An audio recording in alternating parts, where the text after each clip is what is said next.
Have you ever felt some way in a relationship or friendship and you were like, am I jealous of this person? Today, that's what we're talking about, jealousy in relationships. Go ahead and cue my theme music. Welcome to Untoxify Your Relationship. Here, we will talk about all things healthy and how to get that toxic mess out of you and your partnership. I'm your host, Melissa Webb, a practicing licensed mental health therapist with 10 years experience. All right, let's go ahead and hop into it. What's up, everybody? So like I said in the intro, today we're talking about jealousy in friendships and relationships. And I remember when I was jealous of my friend, really good friend of mine. We've been friends for years, like 10, 15 years. And she ended up getting engaged. And then end up getting married. And she was a person that was like, I'm never going to get married. I'm never going to get engaged. I'm just going to be single for the rest of my life. And she was okay with that. I was a friend that's always like, I want my person. I want my partner. I can't wait to get married. And here she was getting married before me, getting engaged before me. Matter of fact, I had zero prospects and she wasn't even looking for the person. They end up getting married. And so I felt some type of way. I was like, how she getting married and I ain't getting married?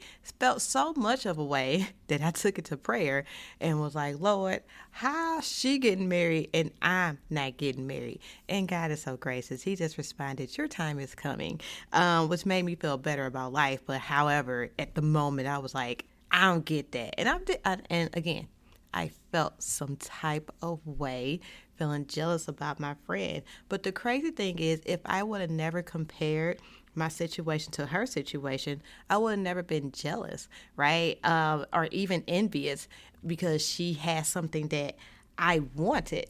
So we all know, and you might not know this, but you're going to find out today, that the root of jealousy is comparison. So it comes down to this question. When you think about if you're feeling some type of way in a friendship or a relationship, you got to ask yourself, what are you comparing that is making you jealous, envious, or covetous? Because that is the thing, and we're going to talk about coveting because that is the worst of all three of these. So today, like I said, we're going to talk about jealous, envy, and coveting. What it is, what it look like, and how does comparison come into place with all three of these. So let's go ahead and hop into it.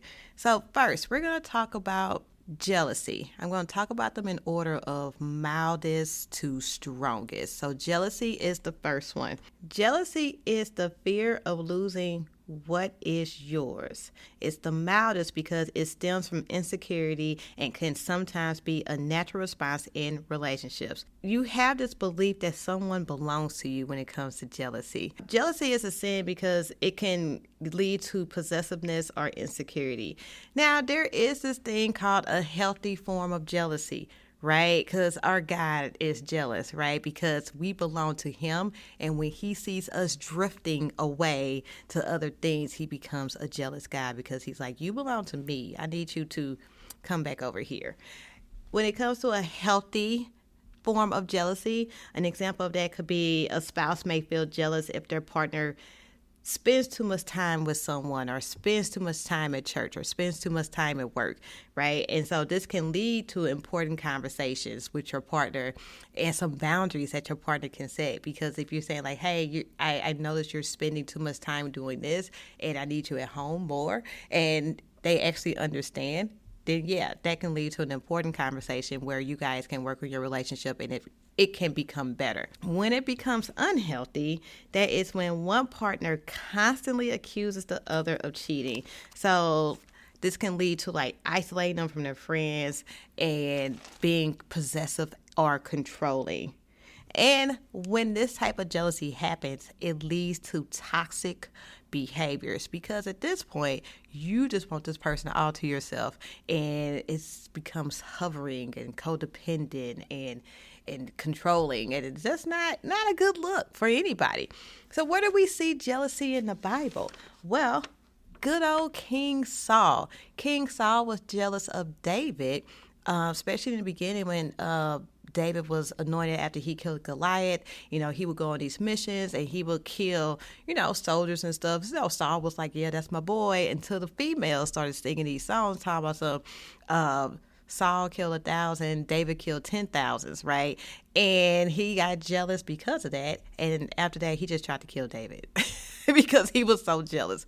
So as you can see, jealousy can lead to crazy sins where you're out here trying to kill people. So let's not be that jealous where we out here trying to kill people. I mean, you can see it in the news, right? You see people being jealous of someone and they literally kill them. So let's not do that. So we can see how sin plays a huge part into jealousy. Envy is the one in the middle.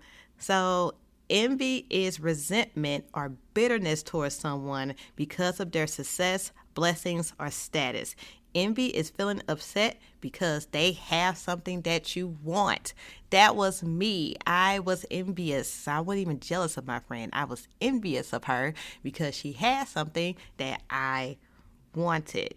And envy really focused on what you don't have. So if a friend of yours have, I don't know, a big house and you don't have a big house, you have a small house, and you be like, man, I want a big house. You feel envious because that person has something that you don't have. So what you do is you focus on what you lack instead of what you have, like gratitude. Here are some examples of envy. So one example is when someone feels bitter seeing their friend in a healthy relationship while they are single, they will sulk or criticize the relationship.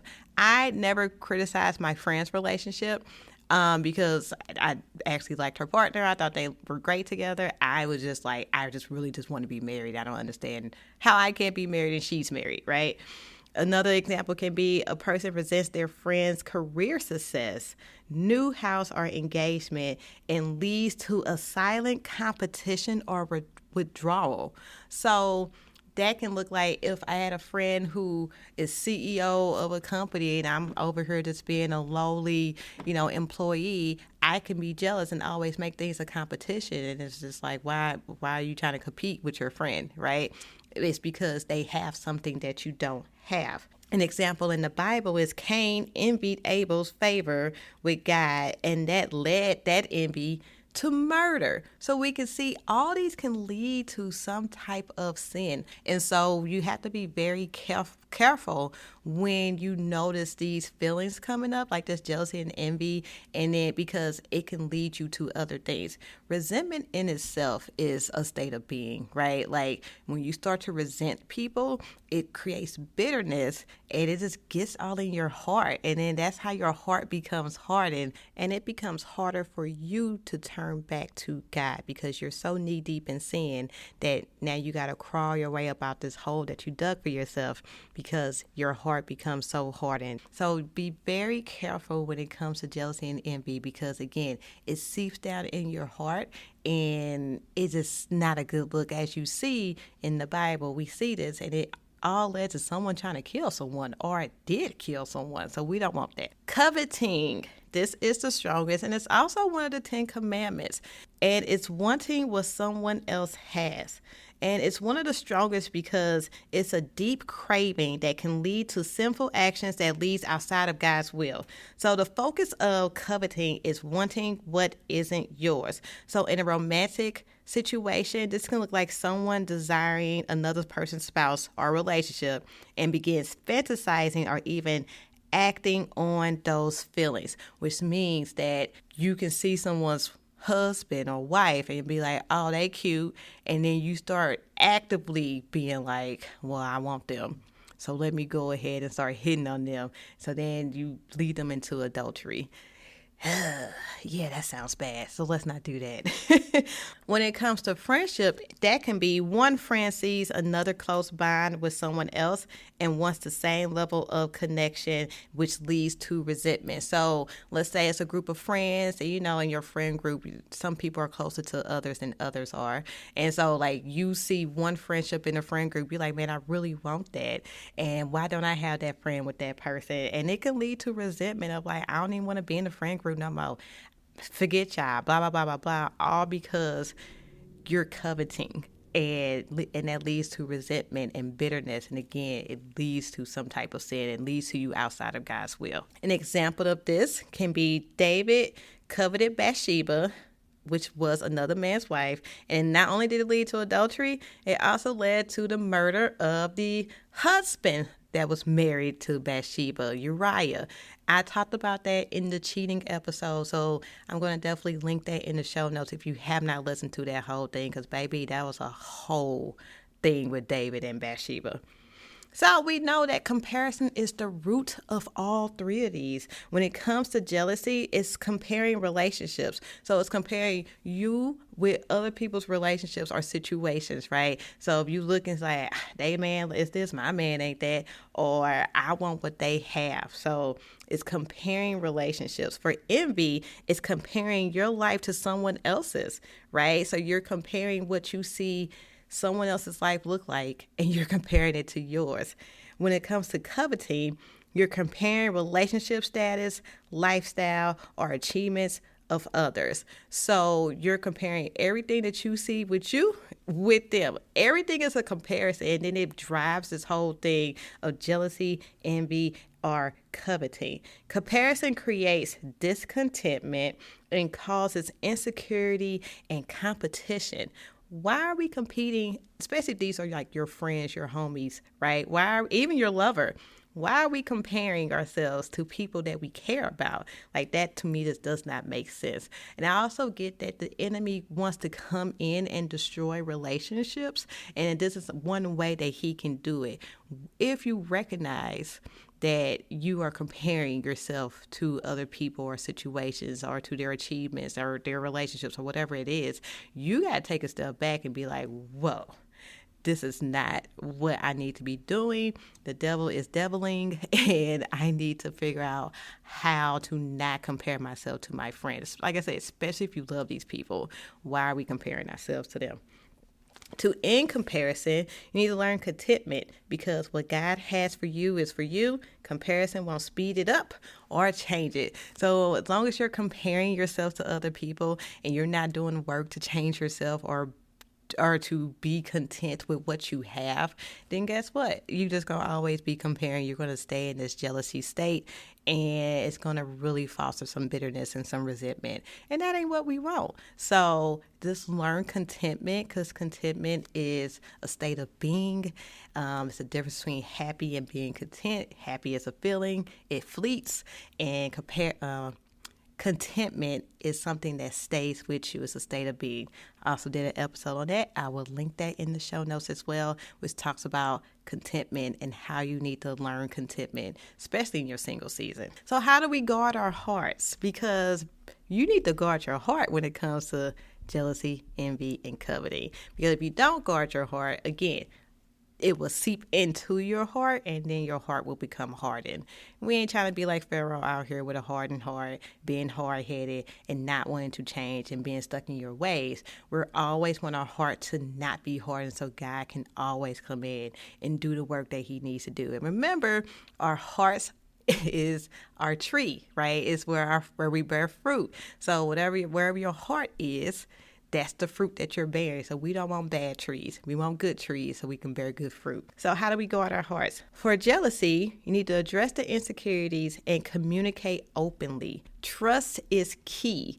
So when it comes to jealousy, you need to address, one, the insecurities that's in you, and then communicate with the person that you're jealous with, or even communicate with a trusted person, wise counsel. And you got to be able to have trust, right? It needs to be trust in that relationship, so you can either communicate that and even trust with the trusted people that you're talking to, right? Either way, trust is key, right? And if you don't have the trust, then it's going to be hard for you to talk about these things, which means you're going to keep them inside. Then it's going to fester. Then it's going to become bitterness. And then next you know, you're envying. Next you know, then you're coveting. So trust is key to be able to communicate how you feel, what you're feeling, and how to move forward with letting go of those insecurities and thoughts and feelings. When it comes to envy, we need to practice gratitude. Someone else's blessing does not take away from yours. So realize that their blessing is their blessing and your blessing is your blessing. Again, what God has for you is for you. And I'm going to say this, especially to my singles out there, because I was in this position. Just because someone else is married doesn't mean that God ordained them to be married. So while you're envying another person's marriage, and I'm not saying this is my friend because take her out of it. While you're envying someone else's marriage, that doesn't mean that God put them together. And if God ain't ordained it, that don't mean that it's going to last. Before you start envying things, because everything looks good on the outside, ain't no telling what's going on the inside. And it doesn't make sense to envy something that won't last. That's all I'm saying. Just a little nugget for you. When it comes to coveting, you have to learn contentment. You have to celebrate what you have, not just what others have. So it's okay to celebrate others and it's okay to celebrate yourself. But definitely learn contentment in this season, because when you are content with everything, nothing else matters. When you express gratitude, nothing else matters. When you address your insecurities and everything that's going on the inside of you, because a lot of that comes from attachment issues and childhood wounds and trauma and all of that. That's why we try to tell you how to go to therapy, because you have to heal those things. And once that's healed, right, it'd be easier to practice gratitude. It'd be easier to practice contentment because you would have done the work. Last but not least, I'm going to tell y'all to trust God's timing, celebrate others, and shift your focus to you. If you do those three things, then jealousy, envy, and coveting will be really hard to come about, because you won't be comparing yourself to others. You'll be basically having a competition with yourself of how can I be better? How can I heal? How can I move forward and do the work that God wants me to do, and just trust God to give me what he wants to give me? Because at the end of the day, he's going to give it to you. Your time is coming. Everything's going to work out. And God is just saying, trust me and trust the process, and I will get you to where you need to be. All right, y'all, that's it. That's the post. Thank you for listening. Tell your auntie, uncle, and cousin them about the show. Go ahead, like, share, subscribe, and also comment. I love a good comment on Spotify or Apple or wherever you're listening, so I can just see, do y'all love the show? What you like about the show? Let other people know how much you like the show, because comments are everything. So leave a testimonial if you want to, because I love reading them. As always, episodes drop every Monday. Stay classy, stay non-toxic, and I will see you next time. Peace. Thank you for listening. Go ahead and share this episode with your family and friends. Thank you, and see you next time.